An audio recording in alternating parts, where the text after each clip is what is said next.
all too common for Black history to become lost, especially before the 1900s. We're taught a variety of lessons that either exclude large excerpts of history, leave out important historical figures, or alter the facts of the story. There are powerful Black figures we should know about, but for some reason, they're never talked about. In school, teachers told us about Rosa Parks and the Montgomery bus boycotts. But for some reason, Claudette Colvin, who took the same exact stance as Parks, was largely forgotten. The same can be said for Aunt Polly Jackson, who remains unknown amongst the majority of people. Harriet Tubman is often celebrated as one of the leaders of the Underground Railroad, who led many enslaved to freedom using the trail. Aunt Polly Jackson is yet another legend of the Underground Railroad, who helped runaways get to freedom while fighting off anti-abolitionists and slave capturers that were looking for them. From the little information found about Aunt Polly Jackson, she was a force to be reckoned with, and definitely someone who should be more widely known and admired. Meet Aunt Polly Jackson, a story you should know. Aunt Polly Jackson was a former slave that escaped through the Underground Railroad and settled in Africa, Ohio, established near Ripley. Africa was known as a settlement of escaped slaves who were offered land to settle. It was located along the route of the Underground Railroad, and fugitive slaves could decide to stay in Africa or continue their journey north after resting for a while. Polly was offered land and decided to settle in Africa, where she started a small farm. Africa, Ohio was originally named East Orange, Ohio, and its name Africa comes strictly from the Underground Railroad. In the town, a landmark briefly retells the history of where Africa, Ohio got its name and how slavery had the area divided. Samuel Patterson arrived in East Orange in 1824, and within a few years began to hide runaway slaves in his home. He also invited anti-slavery speakers to the pulpit of East Orange Methodist Church, which brought Patterson and his neighbors into conflict with the bishop. A pro-slavery neighbor mocked them by calling their community Africa, so East Orange was renamed. In 1859, slaves from a North Carolina plantation owned by the Austin family were sent north. The plantation's mistress had disapproved of slavery and made arrangements for the slaves to travel to Ohio for freedom. These slaves moved to the community of Africa, lived in log homes, and were employed by the anti-slavery farmers, and joined the Wesleyan Methodist Church. After the Civil War, and the freed slaves left Africa and settled in the communities of Delaware and Westerville. Now, we all know the history of the Underground Railroad, where one of its leaders was none other than Harriet Tubman. Many Black people and even some white abolitionists would offer shelter, food, and help to those who escaped slavery from the South. It's estimated that the Underground Railroad took place beginning in the late 18th century, going all the way to the Civil War. Most that were enslaved escaped states like Kentucky, Virginia, and Maryland. It didn't take long for the word to spread. According to History.com, the Quakers were considered the first organized group to help those that were enslaved trying to find freedom.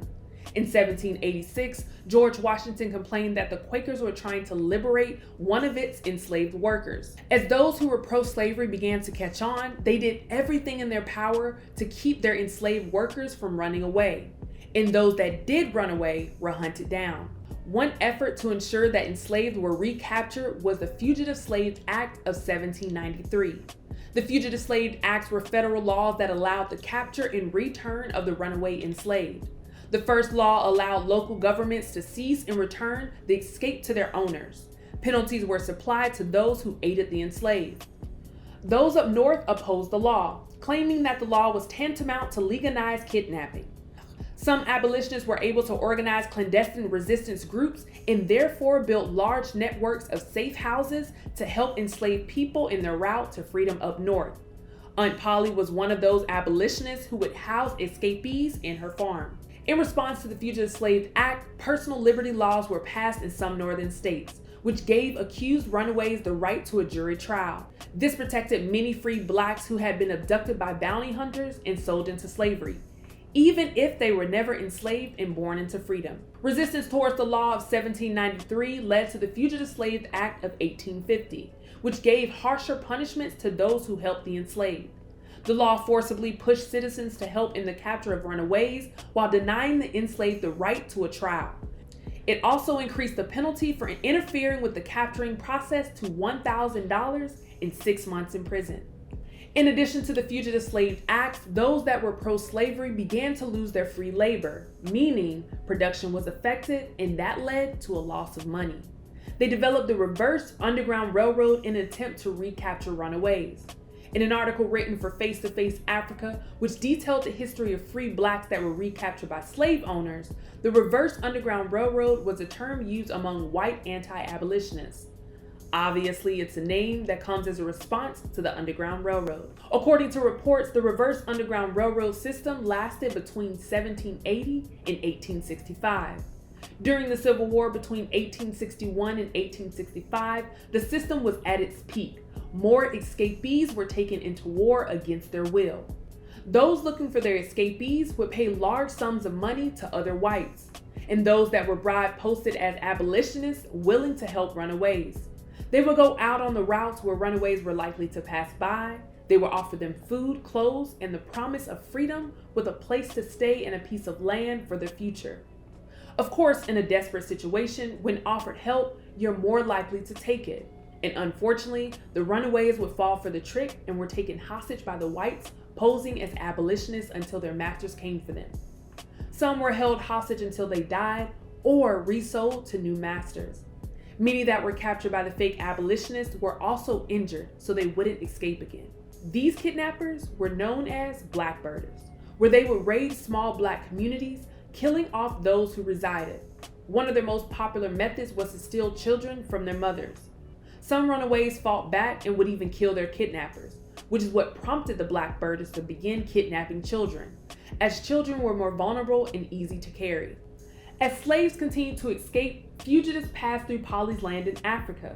Polly would witness anti-abolitionists who were part of the reverse Underground Railroad, where they disguised themselves as abolitionists that were ready to help runaways, but would recapture, trap, attack, and injure them in order to prevent them from moving. Polly saw what was going on and decided to help other slaves gain their freedom. She would dress up like an older, weaker woman. Because she seemed old, many didn't consider her a threat. Polly carried a cloth, which she used to wrap around her shoulder to hide her butcher knife. In addition to the knife, she also kept a kettle of boiling water close by. She would pour hot water on slave hunters if her efforts with the knife became unsuccessful. Polly would fight off slave captors along the Underground Railroad during the night, would host the fugitives on her land, and offer to help them with direction of freedom if they chose to continue. Unfortunately, not much is known about Aunt Polly Jackson besides her involvement in helping escapees. Her early life appears to be undocumented, as well as her life as an enslaved woman, in addition to where she settled. Like Aunt Polly Jackson and Claudette Colvin, there are hundreds of Black luminaries whose stories have gone untold. Although many have tried, the account of the Underground Railroad cannot be reported without the influential figures involved. Harriet Tubman has been the catalyst for the Underground Railroad for some time, and not taking anything away from Harriet, but the stage can be shared, as Aunt Polly Jackson was a pioneer who deserves her flowers as well.